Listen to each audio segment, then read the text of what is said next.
Hello, everyone. Good evening to the Beacon of Light podcast tonight. We are here with Cecile. Oh my gosh, give me your last name again. Bibawy. Bibawy, because I read it and I messed up. Cecile Bibawy. Yes. See, I have to look up Cecile Bibawy. We got it now. This is April Tribe Juke, and we are so excited to have Cecile with us tonight. This is so exciting because if you guys understood what it takes to be an author, it's just a lot of work and a lot of hours. And then when it finally comes this time that the book is ready, then you've got to share it with the world. Well, Cecile gets a little opportunity before her big showtime, which is tomorrow night. She gets to be on this podcast tonight, sharing with all of you guys about her new book. It is amazing. And we're so excited because this is the first place, this real open opportunity for her to just share with everyone. And, you can come back tomorrow night because it comes with prizes tomorrow night. So that's incredible. That's going to be a really, really fun time. So I'm down here in Kyle, Texas. And Cecile, where are you broadcasting from tonight? I am coming at you from Sunbury, Ohio, which is Ooh. Just outside of Columbus, about 20 minutes north of Columbus. Excellent. Looks like we've got our Lori's here tonight. Lori and Lori. Oh my goodness. Look at this. Lori, and Lori. I love it. Thank you, everybody, for coming and shining and showing up here live. This is fantastic. So, Cecile. Yes. You have a lot of great things going on in your life. And so share with us a little bit about who you are, and then we're going to punch right into what the ticker is reading underneath us. Okay. So I have been in Columbus, Ohio most of my life. And so I'm, an Ohio girl, Midwest girl at heart. And I have a husband and 4 children, and we homeschool them, and we always have. And obviously, I love to write. I teach fitness classes, mainly Zumba classes, and it's my favorite cardio. If you haven't tried it, you must try it. And what else? I am a follower of Christ. I love Jesus. I'm a Christian. Yep. And he leads my way and leads me on the path of life. And I don't know. I love coffee. Coffee is extremely important in my life. Excellent. So you've got a little peek of who Cecile is. And this is fantastic. Thank you, Lucy, for popping in here tonight. And yes, Lori, I love it. We are here to support. You are fantastic. The people in this group are amazing, and they just bring so much. Oh, look at Lori. I love Zumba and Jesus. Hey. All right. You've got it. You've got it dancing on here. We've got some hearts coming up. Fantastic. Yeah. Yes. It is so much fun to just have this opportunity to just share. So as you can see running underneath here, this is the title of her book, Loving Her Mind, Piecing Together the Shards of Hope. Shards of Hope. When I think about shards, I'm not thinking about very many pieces of hope. Can you maybe share what the basis of this book is about and get our audience really involved in the conversation that we're going to have tonight? So if we were going to start with Shards of Hope, then I need to explain shards. And we don't think of shards when we think of hope. We think of hope as a happy thing or something that's more positive. So it almost seems like an oxymoron, but it was the shards in my life that brought me to hope. Before experiencing the shattering of what I realized was my glass room that I was living in, walls up, not engaging with people, not trusting people, especially women. Then when all that came down, and I explain how that happened in my book, that is when I could draw near to my mother, and that who is mentally ill. And that is how I could finally have hope for myself and for her and for caring for her. So that's basically what the book is about, really. I mean, I think I just described the book kind of in a really small nutshell. Wow, yes, that concept of you being very protected and walled off. And I think it's really interesting, especially towards women, because as moms, right? You're a mother, I'm a mother. We know that we're a big influence and guide in our children's lives. And when mom doesn't really fit the picture or is struggling with something, whether it's addiction or mental illness or pain from a past that she can't quite resolve, whatever it is, we as children are still looking like, mom, hey, hi, we need some love here, right? And it's just part of what the child does. Yeah. And when you grow up in a world where it isn't like that, and how you described it, the walls shatter around you, in that, I think what was so freeing is that you found the hope, even though probably you wanted to stay within what maybe felt comfortable, but maybe not so healthy. And that's something that, kind of happens as we grow through and understand the life that we're going to be living and the trials that happen. So, that's, I think, just a part of so many of us of how we can relate, whether it is with mental illness or other kinds of struggles. So can you, do you mind sharing what your mom's mental illness is and how that impacted you? Yes, my mother has been diagnosed many times with paranoid schizophrenia, and I really did not know her without her illness. She was symptomatic since I was very young, so I grew up with it, and the challenge of that is twofold. The first is just dealing with the symptoms of her illness, which is a whole slew of them, like delusions of grandeur and just being enraged and constantly being in fear and constantly being in her own world and not being able to emotionally or mentally be there with us. In other words, not being able to engage with what was really going on in my life. Um, so that's one part, and then the other part is the secrets and the stigma that was happening during that whole time. I was never allowed to talk about it. I was never allowed to um, talk about my mom, and even if I was allowed, I certainly wasn't comfortable talking about it.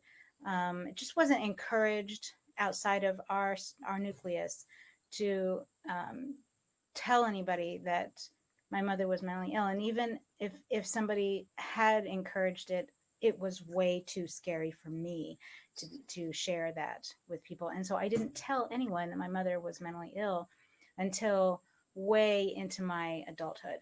So I didn't even understand or fully realize that she was sick until I was 16. But for many years before that, I was caught up in her delusions. I believed everything that she believed. Why wouldn't I? I mean, she's my mother. And so it took years of sifting through reality versus an unreality or delusion. And so that took a long time too. And then after I realized what was going on, that my mother was actually mentally ill. And so all of these things that I believed, like that my body was bugged 24 hours a day, 7 days a week, and that people were watching me nonstop, even in the shower. And that my friends in school weren't really my friends. They were just being used to get to me. And I wasn't allowed to have any friends or bring people over to the house. People in high school found out, or moms in high school found out and cut my friendships off. So all of that contributed to um, the walls going up and me losing my trust in people and the ability to allow myself to get close to people. That is really, really a challenge.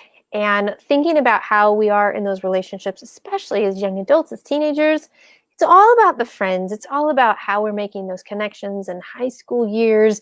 And when that opportunity is lost through whatever means, and you've just described what happened in your life, it sets things up kind of in a strange way for our adulthood. because we haven't had time to practice relationships. Yeah. We haven't had time to understand, well, what does it mean to be a friend? And if I find a friend, I don't know if we consciously think this way, but how we're responding is, am I globbing on too tight? Am I not being good enough? Am I like, it's Yep. so confusing when it comes to relationships. Yep. And then when we start to feel the warm tingle with how relationships and friendships start to really build and develop, we're associating that with, hey, this is good. This looks like it's happening. Wow, we've got it. And then something cuts it all off and we're blindsided. We're just like, I don't know what happened. Right. And so trust is lost even more. And so those glass walls get thicker and thicker. Yep. It's pretty powerful.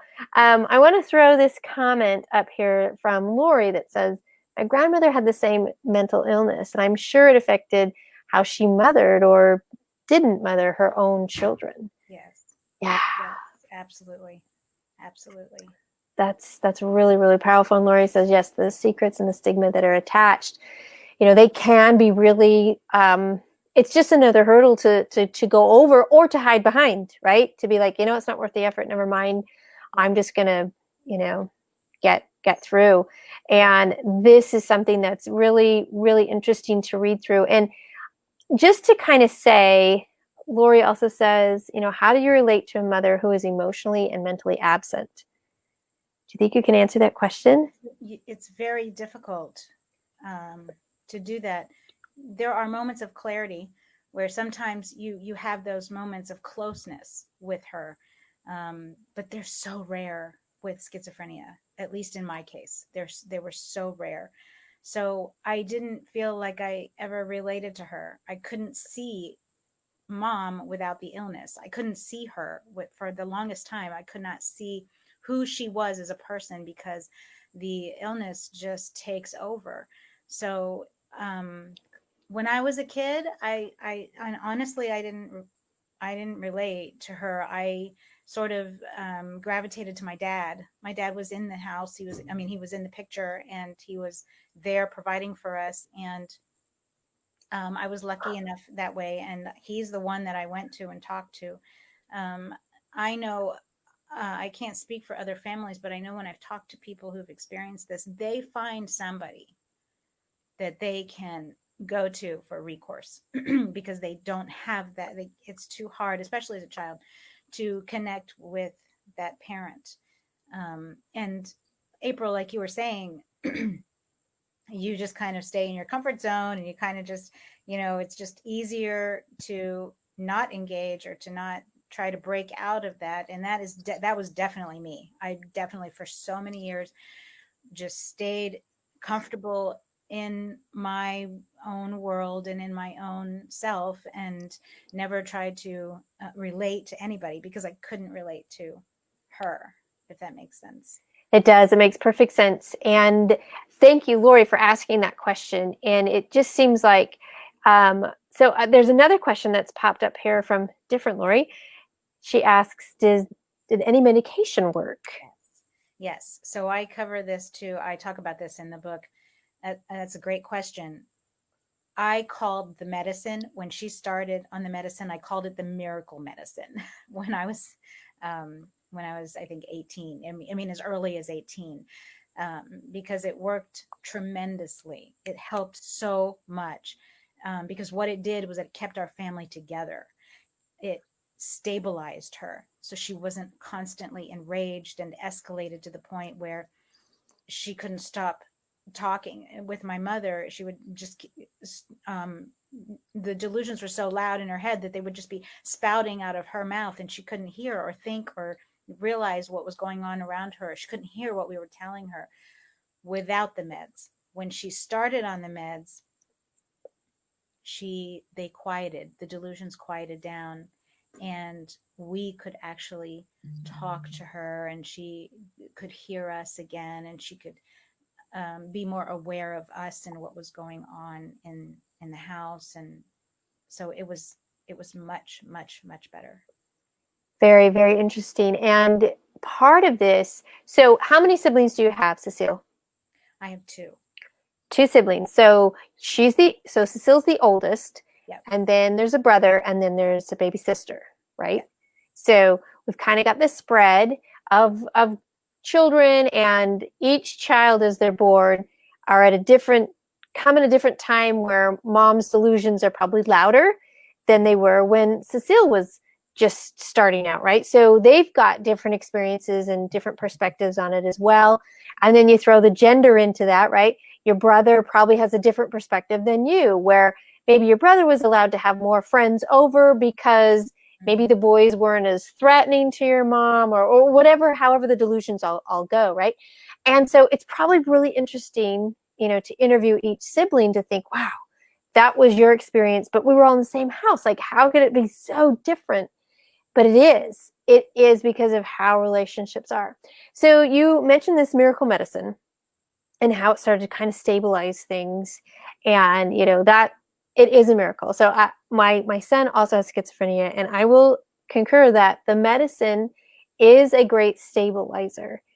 It doesn't take anything away, but you are able to, I like what you said, they're able to hear us more, and we're able to actually hear them, their true self, without a lot of where they get lost, right? Yeah, right. And so it helps to kind of strengthen some relationships. And you mentioned that the family was then able to stay close, to stay together.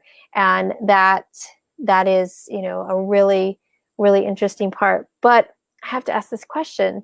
Did your mom understand about the medicine? Was she willing to take it? Like, what was all that about? So my mother was never willing to take the medicine. And so she never consented to it. When she finally escalated to the point where she had to be taken by net care, by the services around here, and use the services around here, and was finally hospitalized, she was placed on medication at that point. But my dad knew that when she came back home after 3 months of being in the hospital, that she would not continue taking her medicine. So he was able to get his hands on a colorless, odorless, tasteless medicine. And at the time it was Haldol. And um, he put it in her food without her knowing. And he did that for 15 years, a little bit more than 15 years. And she had no idea that he was doing that.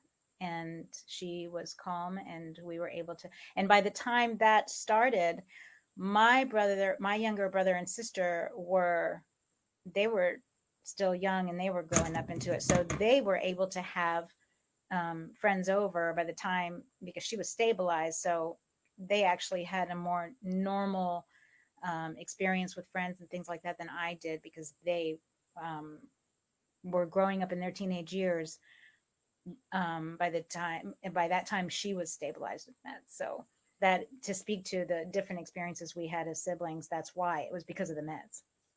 Right. That it is an interesting part. And it's tough because there's a stigma, like you say, that goes around with this, that from the outside as well as from the inside, family members and close family members, just grandparents, aunts, uncles, cousins, because they've known mom growing up, they've known your father, they've known you guys. And so as family sticks together, it's tough when something like this interrupts the normalcy of what we feel family is. Yeah. And so that's really painted with some deep stigma, and there's parts of us that just want to try to reach out and convince people, like, no, we really need to discuss this. Yeah. And because of the heaviness of what that could possibly encounter in their own life that they're not willing to be vulnerable with, yeah, it's so much easier to just close that door, yeah, and walk away. right. It's tough. It's really a hard. tough thing. It is. Yeah. So your book is kind of like a memoir, kind of like a help support. How would you describe your book? I would describe it as a memoir about me and my mom.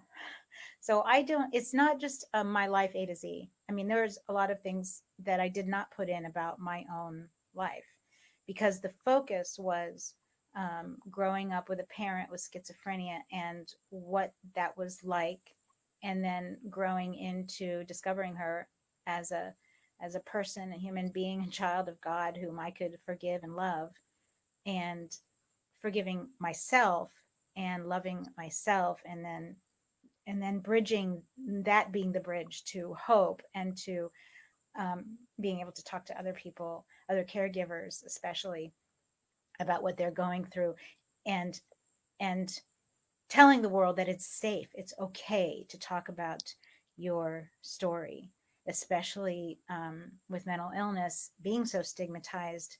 I feel like the more that I know that the more that we tell our stories, the less stigmatized it will be, the more normal it will be to just say, my sister has schizophrenia, or my brother has bipolar, or whatever it is, or, I'm depressed, I'm clinically depressed, I need some support here.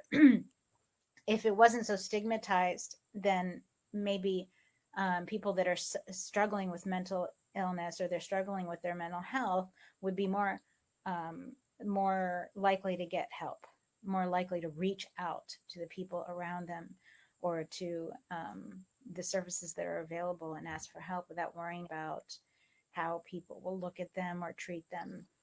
And that is what I'm hoping that everybody can get from the book, and can feel that is real. Right. It is such an interesting part. And I think I'm gonna just toss this out here because it feels like we're kind of crossing a corner, maybe turning something with at least awareness. Mm-hmm. The shame of it, I think, is less. And the awareness, I think, is more accepted. Now, is the action following through on that? I think it has started. I think it has started. And so I think it's a great time for a lot of this to really start to punch forward, because there's been so many pioneers prior to that have laid some really tough foundations for us to kind of keep standing on and keep moving forward with. Yeah. And that, I agree with what what Dawn says. There's so many of us who face this either personally or with a loved one. Yeah. It's so true. And it isn't, we don't have to just, it doesn't need to hide away and tuck away. Right. If we let people know and have them try to understand a little bit, not maybe, hey, now you understand, here's, become the caregiver. Not quite like that, but it's just something that's a little bit more accepting. And I really have to thank so many of us who are sharing stories on platforms however we can. And now, obviously, through your book, I think the support in that is going to help drop more and more and more of that stigma, and more of the acceptance of what is this, how can we help, and what can we do for you, for family, for for parents, for a caregiver. Can we give them some time off? Can we give them respite? What can we do so that there is a time that rest can kind of happen?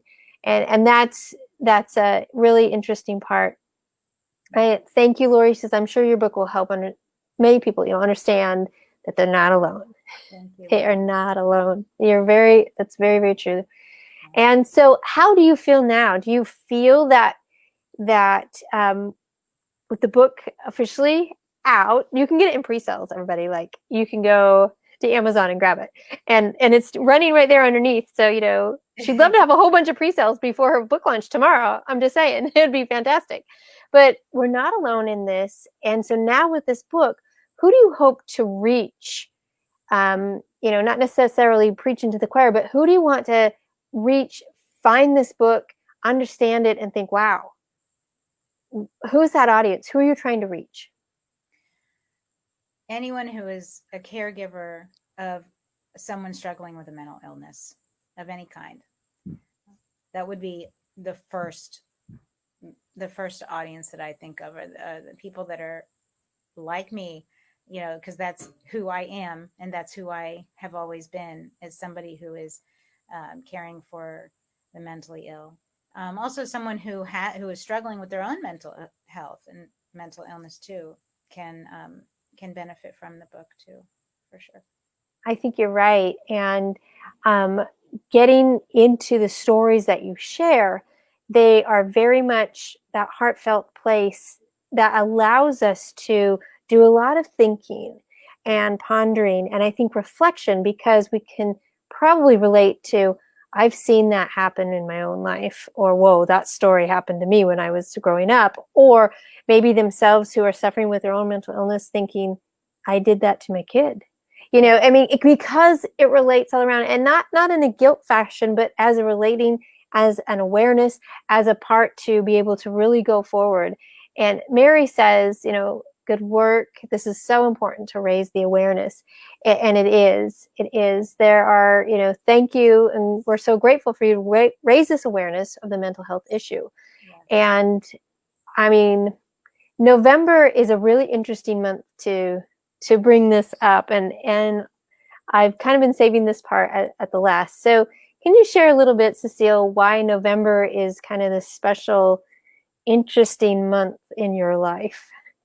So I love this question, because November has turned out to be, and I say this in the book, that November has turned out to be my month of surprises. Because for the past few years, some of the biggest life-changing events that have happened to me in the last I'd say 4 or 5 years, have started in November, beginning with the very first time I walked into a Zumba class. That was in November, when I took my first Zumba class, and Zumba ended up just changing my life, just changing so much of me, just helping me come out of my shell. I could talk about that forever. And let's see, a couple of years later, in November, I was diagnosed with breast cancer, and they found a 4.5-inch tumor in my left breast. And that came out of nowhere. It seemed like it came out of nowhere, because the year before that, the mammogram came out clean. So that was a whole very trying, but definitely rewarding experience for me, because definitely came out as a warrior from that. And that was the diagnosis was confirmed the day after Thanksgiving. And then 2018, in November, I signed on with AAE. So I signed on with my publisher and began officially writing my book. And now it's 2020, and I am going to publish Loving Her Mind, and it's going to come out in November, hopefully. Or we're in pre-sales. We're in pre-sales right now. So, yeah, get it out there. Yeah, Crystal, Mary, Lori, Dawn, Kathy, hop over there, visit us. I mean, wow, it's up and going, and tomorrow we launch. So many things happen in November.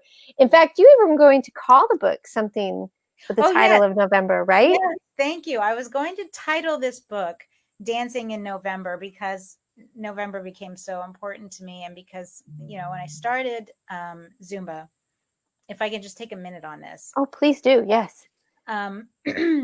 I was still, and this is only 5 years ago, I was still pretty much a wallflower. I mean, I was still very, very self-conscious about my body, and very uncomfortable around women, especially if I didn't know them very well, or if they weren't really, really close to me and I hadn't already known them for years and years and years. When I discovered my love for dance, fitness, I slowly, and with the help of my Zumba instructors at the time, I slowly began to come out of my shell. And in fact, when I became a Zumba instructor, when my one of my mentors said, "You found you," and it was so true. I found me. I felt like after going through that experience, I didn't even know myself. I didn't even know who I had been for all of the years before. I felt like I must have been really living inside of that chrysalis. And when I started doing Zumba, and I just kept going and going because I got addicted to it, and then I became an instructor, and I realized that I wasn't meant to stay there.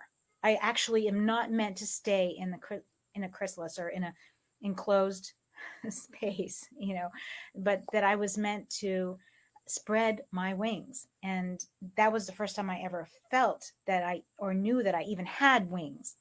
So that all started in November. And, I felt like it was from that point, and I explain more about that, that, it just kind of kept going, and it just kept getting wider. My sphere of, my support, my circles were just getting wider and wide. I was definitely in a bubble before. I was in a church bubble and in a homeschool bubble, and I needed to be in those bubbles for the time that I was in them. And I have amazing, close, long life friendships with people from those places in my life. But I realized, you know what? I'm not supposed to stay there. I'm not supposed to stay there. I'm supposed to be a light in the world and outside of what's comfortable. I'm not supposed to be comfortable all the time. And so that all began with Zumba. So that's why I was going to call it Dancing in November. Makes perfect sense to me. Lori says you light up when you're talking about Zumba. I love it. I love it. You should take a class with me, Lori. I know, right? We need to all get together. We'll light up together. So do you see where she's come from in this whole growth? Cecile, the writing of the book, sharing it now it's in pre-sales, sharing and breaking down the walls of the stigma, and knowing that you can still accept and love your mom for who she is, mental illness and all, and it's okay. No, there's no longer trying to fix. There's no longer trying to hope for something else and hope for something better. It's like, oh, this is actually, I understand it now, and I'm okay with this. And it's such a piece of hope that allows so many of us that live with our sons, our daughters, our family members that have mental illness, that it's going to be okay. It's going to be okay. It is. It really is. And that's just such a blessing. So thank you so much, Cecile. If you have any other questions, pop it in here now. If not, we just want to thank her and tune in tomorrow, because it is her big, amazing book launch, and we're so excited for her to share this.